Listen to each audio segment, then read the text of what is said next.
تأثیرات شما هنگامی که طیاره دبی دوشنبه به خاک پاک تاجیکستان فرود آمد چگونه بود؟ تشکر. سر اول میخواستم که شما هموطنان گرامی را منتداری خود را بیان نمایم و این استقبالی که نسبت شهروند خود شما در اصل خیلی تاثیر بخش بود و مرا در هیجان ماندید. من خیلی خوشنود و منتدار هستم. برای من از همه مهم آن بود که بیرق تاجیکستان بلند برداشته شد و سرودی ملی تاجیکستان صدا داد. در اصل اگر گویم که اشک شادی هم که رفت خطا نمیکنیم و من از اون برادرانی که در دبی بودن، شهروندان مردم تاجیک که در دبی زندگی میکردن، بسیار مخلصی زیاد کردن و شاید که اول خدا بعد همون دستگیری همونا بود که من دسترسی جای یکم شدم. و از آنه که طیاره دبی تاجیکستان امروز فرود اومد، من گفتم که وقتی که به خاک تاجیکستان طیاره فرود اومد و برآمدم دیدم که مردم با این خیلی یک فکر میکنم که صدقاً استقبال کرده هستند.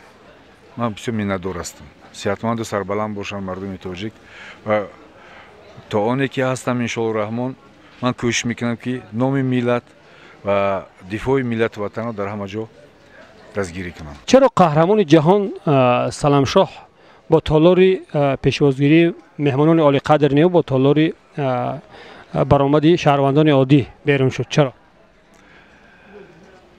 در اصل من وقتی فرامدم پیشنهاد کردن که با اونجا گفتم نه، ما با همه همون گروهی که رفتیم با همه یک جای با همون راه عادی میبرایم که همین تر لازم است برای ما. خب اگر چند سخن درباره حریفانتون، رقیبایی که در مسابقه نیم نهایی و در مسابقه نهایی مسابقه داشتید، کدام از آنها برای شما بیشتر پسند آمد؟ من اصلا در قهرمانی جهان با گوشین طرز جودو یکم بار رفتم. من میخواستم که یک سو قید کنم. در اصل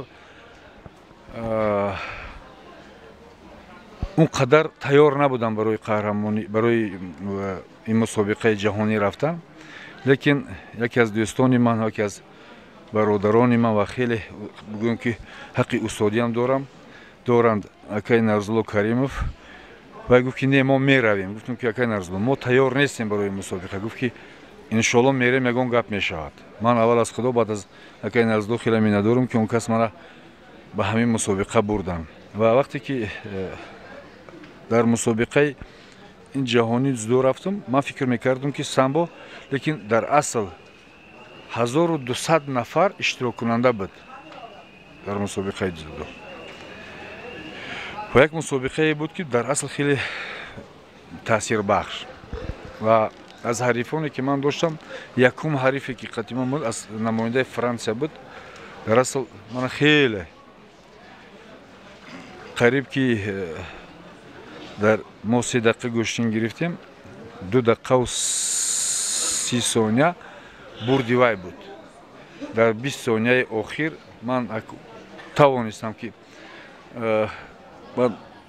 اکای نرزلو از بیرون خیلی مقصد من بسیار راه بلدی میکرد، میگفت که سلام شو میخیل و برادرم محمدی هم همونجا بود و هم داد زده است که اکا وقت کم مونده است که در اصل در همون 20 دقیقه اخیر من توانستم که حریف خود را غالب بیام و ҳарифи дигарам ҳарифи Чехословакия ки дар финал баромадем, дар асл хеле барои ман вазнин омад. Лекин ба ҳар ҳол фикр мекунам ки ҳамун дастгирии бародаро ва мухлисии бародарои Дубай ва аз берун дастгирӣ кардани акаи Нарзулло буд ки ман тавонистам ки ғолиби мусобиқа шавам.